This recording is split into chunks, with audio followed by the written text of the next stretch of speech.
میرے نبی نے فرمایا میرا ایک امتی ہے جب وہ جنت کے دروازوں پر آئے گا، جنت کے 8 دروازے ہیں، ہر دروازہ کھلے گا اور کہے گا ویلکم ویلکم، خوش آمدید، ادھر آئیں، یہاں سے گزرے، یہاں سے گزرے، یہاں سے گزرے، 8۔ سلمان فارسی ایسے کھڑے ہوئے، یا رسول اللہ ان ھذا لمرتفع شأنہ، یہ اونچی شان والا کون ہے؟ آپ نے کہا ابو بکر بن ابی قحافہ، یہ ابو بکر ابو قحافہ کا بیٹا، اسے جنت کا ہر دروازہ پکارے گا۔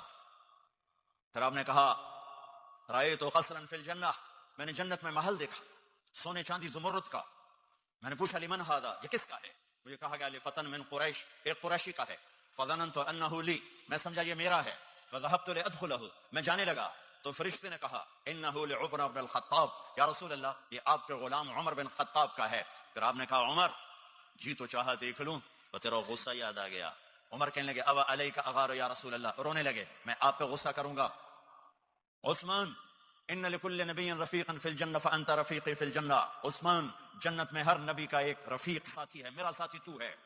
یا علی اترضى ان يكون منزلك مقابل منزلي في الجنہ، وہ میں نے پہلے بتا دیا، علی جنت میں تیرا گھر میرے گھر کے سامنے ہے۔ یا طلحہ و یا زبیر ان لكل نبی حواریا فی الجنہ وانتما حواری فی الجنہ، اے طلحہ اے زبیر جنت میں ہر نبی کا ایک خادم، میرے 2 خادم، ایک طلحہ ایک زبیر۔ بلال مالی اسمع خشخۃ نعالک فی الجنہ، بلال کیا بات ہے جب جنت میں جاتا ہوں تیرے قدموں کی آہٹ اپنے آگے آگے سنتا ہوں۔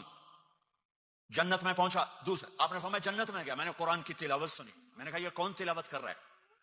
کہا جی حارثہ بن نعمان کر رہے ہیں۔ حارثہ بن نعمان وہ تو مدینے میں بیٹھا ہوا ہے، ابھی مرا تو نہیں، ابھی جنت میں تو آیا نہیں، تو یہ آواز کیسی ہے؟